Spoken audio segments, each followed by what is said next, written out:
नारियल के जन्म की कहानी। प्राचीन काल में सत्यव्रत नाम के एक राजा राज करते थे। वह प्रतिदिन पूजा पाठ किया करते थे। उनके पास किसी भी चीज की कमी नहीं थी।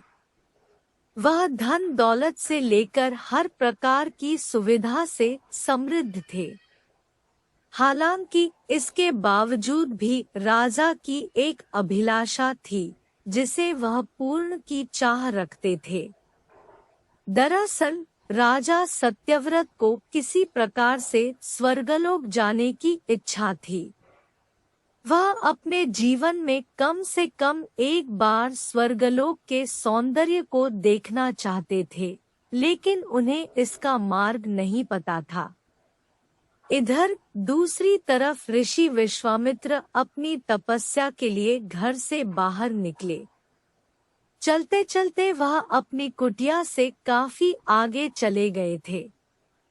काफी समय बीत गया लेकिन वह नहीं लौटे। इस कारण उनका परिवार भूख और प्यास से तड़प रहा था।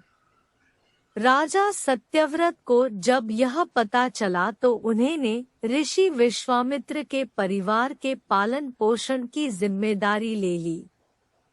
कुछ समय बाद जब मुनिवर लौटे तो वे अपने परिवार को कुशल देख काफी प्रसन्न हुए।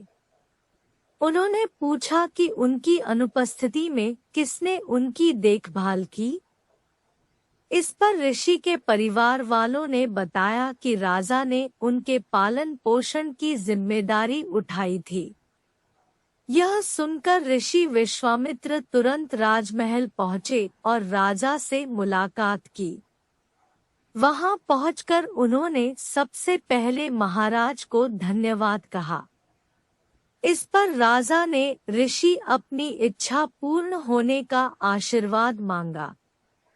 राजा की बात सुनकर ऋषि विश्वामित्र ने कहा, बोलिए महाराज, आपको क्या वरदान चाहिए। तब महाराज ने कहा, हे मुनि, मुझे एक बार स्वर्गलोक के दर्शन करने हैं। कृपया करके मुझे वहां जाने का वरदान दे। राजा की प्रार्थना सुनकर ऋषि विश्वामित्र ने एक ऐसा रास्ता बनाया जो स्वर्गलोक की ओर जाता था। यह देख राजा सत्यव्रत बहुत खुश हुए। वह तुरंत उस रास्ते पर चल पड़े और स्वर्गलोक पहुंच गए। यहाँ पहुंचते ही इंद्रदेव ने उन्हें नीचे धक्का दे दिया, जिसके कारण वो सीधे धरती पर जा गिरे। राजा ने सत्यव्रत ने तुरंत सारी घटना ऋषि विश्वामित्र बताई।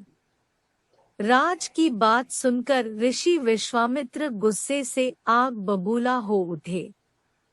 उन्होंने तुरंत सभी देवताओं से इस बारे में बात की और इस समस्या का हल निकाला, जिसके बाद राजा के लिए एक नया स्वर्गलोक बनाया गया।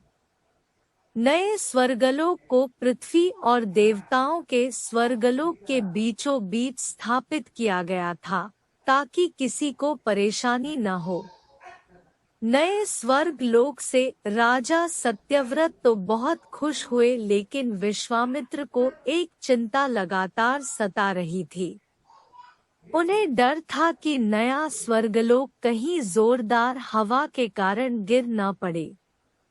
अगर ऐसा होगा तो राजा सत्यव्रत दोबारा से धरती पर जा गिरेंगे।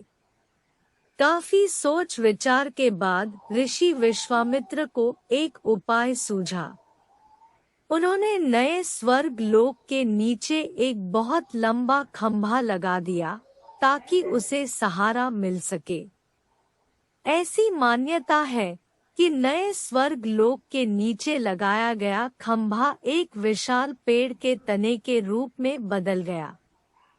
यही नहीं, कुछ समय पश्चात जब राजा सत्यव्रत की मृत्यु हुई तो उनका सिर एक फल में तब्दील हो गया। सभी से इस खंभे को नारियल का पेड़ कहा जाने लगा, जबकि राजा का सिर नारियल के रूप में जाना गया। यही कारण है कि नारियल का पेड़ इतना लंबा होता है। कहानी से सीख। इस कहानी से हमें यह सीख मिलती है कि अगर सच्चे मन से किसी की मदद करे तो हमारी हर ख्वाहिश पूरी हो सकती है।